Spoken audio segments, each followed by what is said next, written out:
Okay, so the second part of this is going to be looking at a couple different graphs and coming up with our outliers from here. So this one happens to give us a histogram, and then it gives us a box plot here. And so our scenario here is we're talking about the average amount of money in thousands of dollars spent on each person in a country. So our per capita spending in 34 different countries. So a couple things to know is that in a histogram, remember that going up the side is our frequency. So I had 7 here, 8 here, 3 here, 8 here, 6, 1, and 1. And when I add all those together, I should get 34.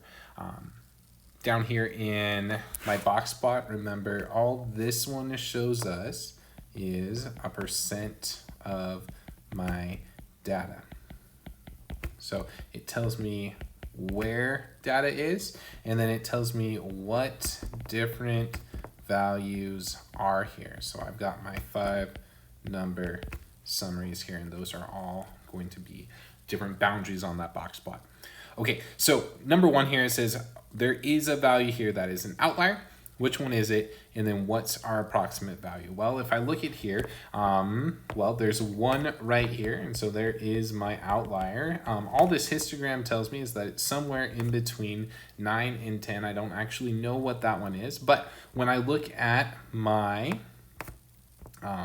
box and whiskers plot here, and I look out at the end, this max, that's a data point, and it looks like that is about equal to 10. So, yes, my outlier is about 10. Okay, so from here, we're going to calculate some upper and lower fences in order to test for outliers. Now, the thing about our tests for our upper and lower fences is that I need some different values. So if we remember, the first one is I have Q1 and I'm minusing 1.5 times my I and my Q and my R. And so I can't get that from a histogram because it doesn't tell me where exactly points are. But I can acquire this from my box plot. I'm gonna look right here for my Q1. I'm gonna call this one equal to 2. I'm gonna look right here. I'm going to get Q3 is going to be equal to 5.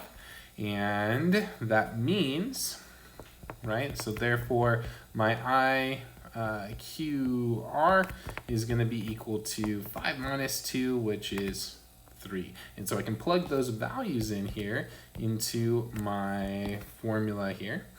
So in this case, Q1 was 2, my IQR was 3, and when I multiply this, let's see here, 1.5 times 3 is 4.5, there we go, and when I subtract this, I get -2 and a half, and so it looks like -0, -1, -2, there is going to be my lower fence.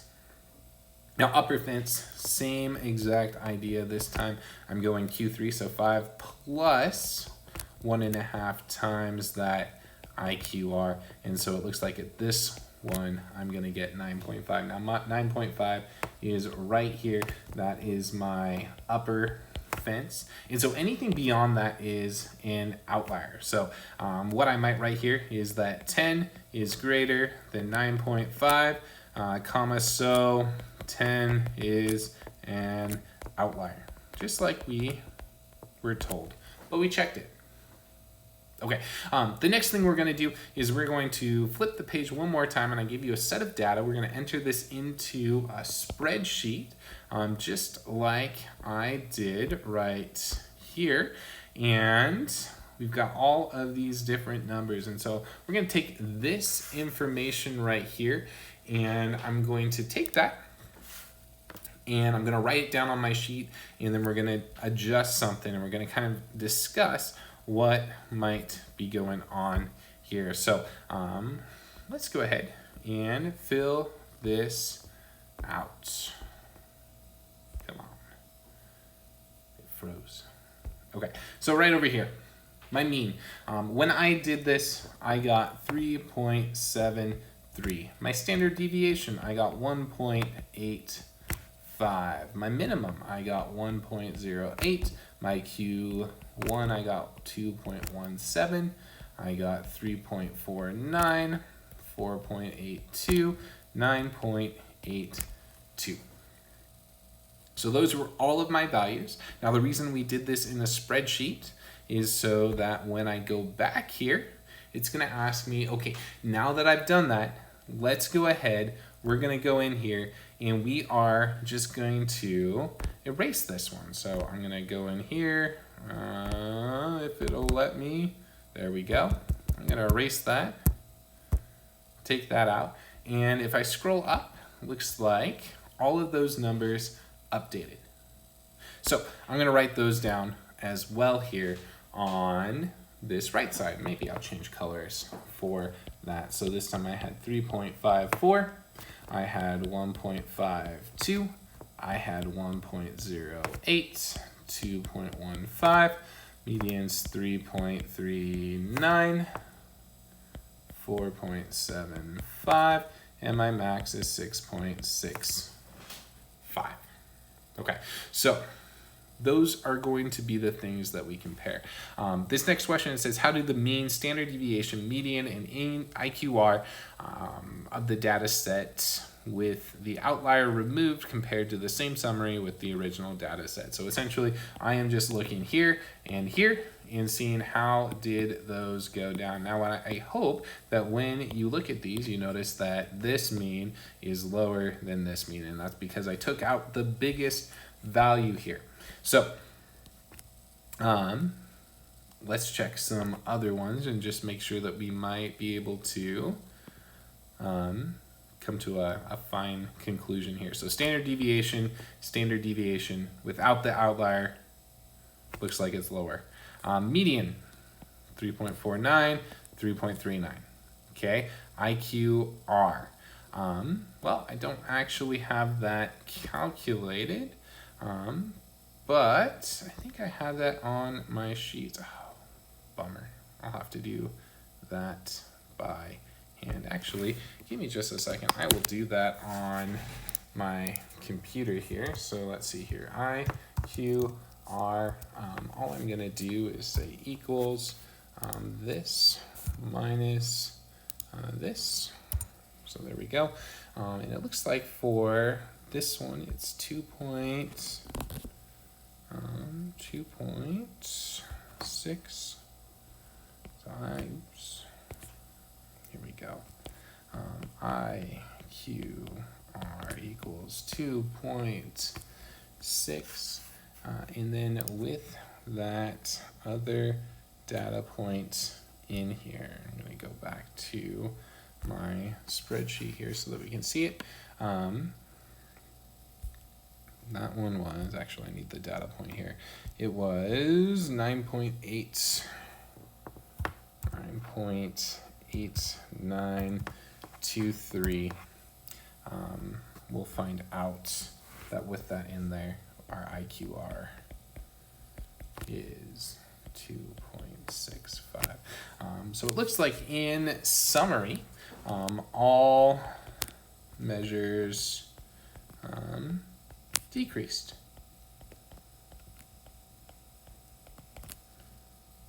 Comma, but mean and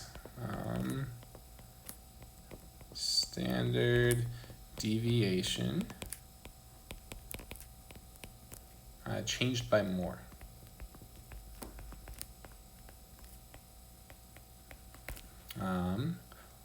So what we're trying to decide is like, which one would I use for a given situation? So like if I had an outlier, I'm going to choose one that isn't going to change as much if I add that in here. So with an outlier, I probably want to use this right here, right? That would be for an outlier.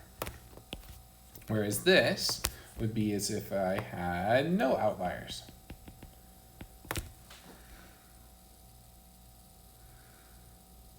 So I'm gonna go ahead, flip the page one more time, it gives me some more information here.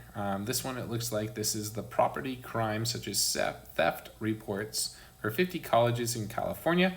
And it gives us some information here, and we need to know, are any of those values outliers? And so let's go ahead. We've got to find two things. So I got to find my lower fence, I got to find my upper fence, and then we'll see where we go from there. So Q, or lower fence, that's Q1 minus 1.5 times my IQR. And so for us, that means I've got 52 minus 1.5 times whatever this is, 260 minus 52. And this is one I think I might need a calculator for. So let's see if I can maybe figure out how to do this in a side-by-side type of way here.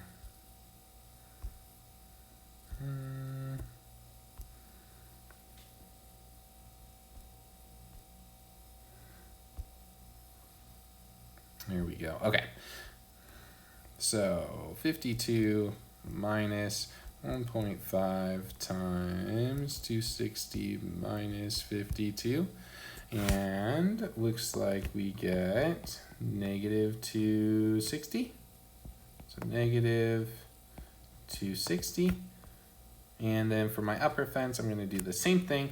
It's just that I have Q3 and I'm going to add it this time to my numbers here. So it looks like this time I've got 260 and then plus 1.5 times my, what is that, 208.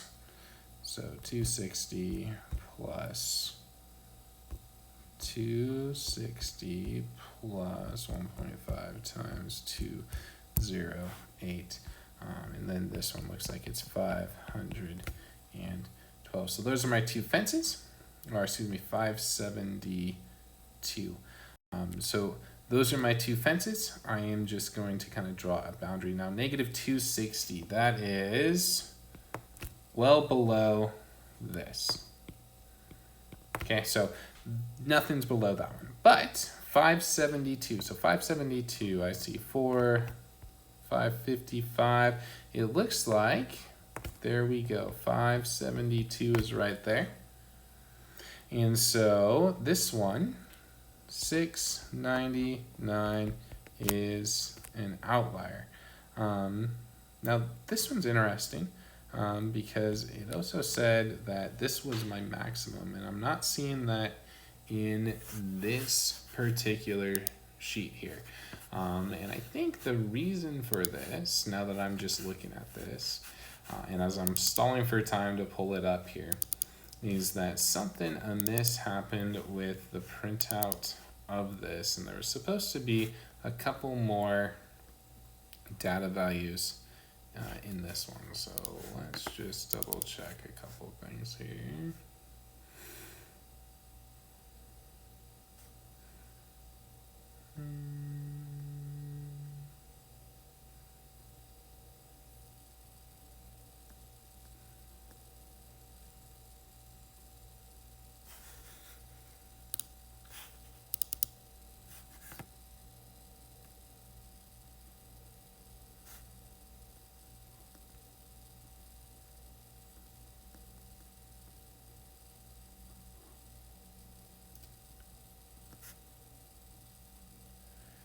Yeah, for some reason, it has decided to chop off the last two columns here. And I'm not entirely sure why it decided to do that, but there was a couple values that it was supposed to include there, and just, didn't have the heart to do it.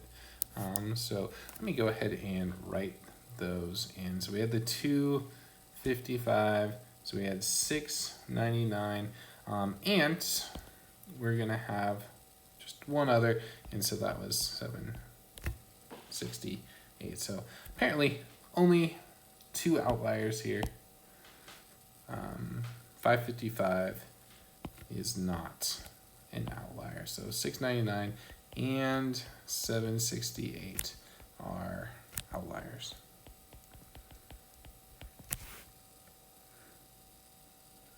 Okay. Then it says, if there are any outliers, why do you think they might exist? And which measures of center or spread should we use here? So thinking of this data here, this one's talking about reports of crime in 50 colleges. And so there's lots of ways we could go with why. Maybe we say bad neighborhood.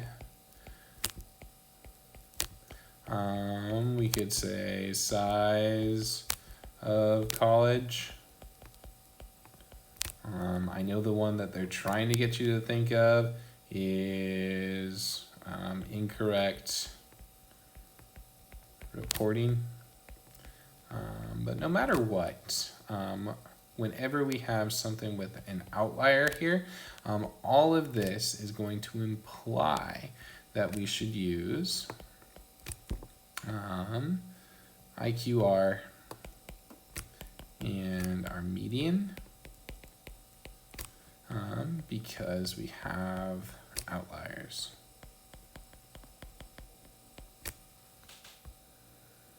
All right.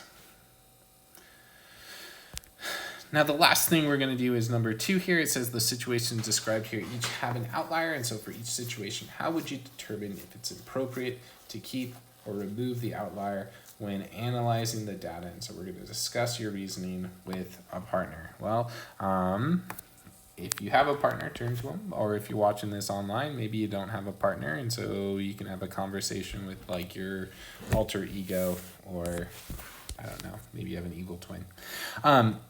Here we go. So it says a number cube has sides labeled 1 through 6. After rolling 15 times, Tyler records his data. I will highlight this and we'll say how. So we're going to say maybe he misrecorded. Maybe a better way of saying this is this maybe a typo? B, it says the dot plot represents the distribution of a number of siblings reported by a group of 20 people. 12.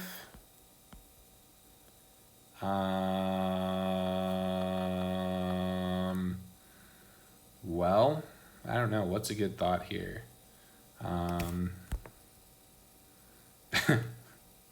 I have no idea here. Maybe we'll say maybe many step parents, or I don't know, poor mom. I don't know. C, it says in science class, 11 groups of students are synthesizing biodiesel. At the end of the experiment, each group recorded the mass in grams of the biodiesel. They synthesized the mass of biodiesel are as followed here. Okay, I guess the one that stands out to me is this one right here. So 0.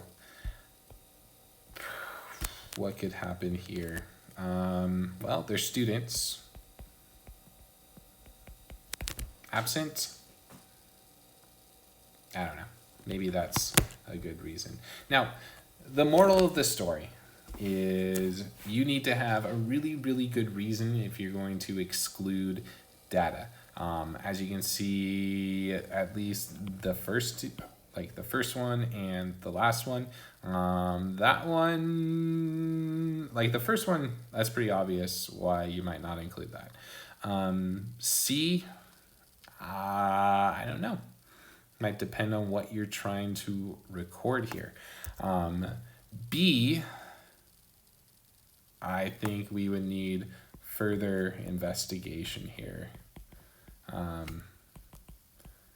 maybe see what might be going on here. Like, is this a misrecording or is it I don't know. Is it actual part of your data there?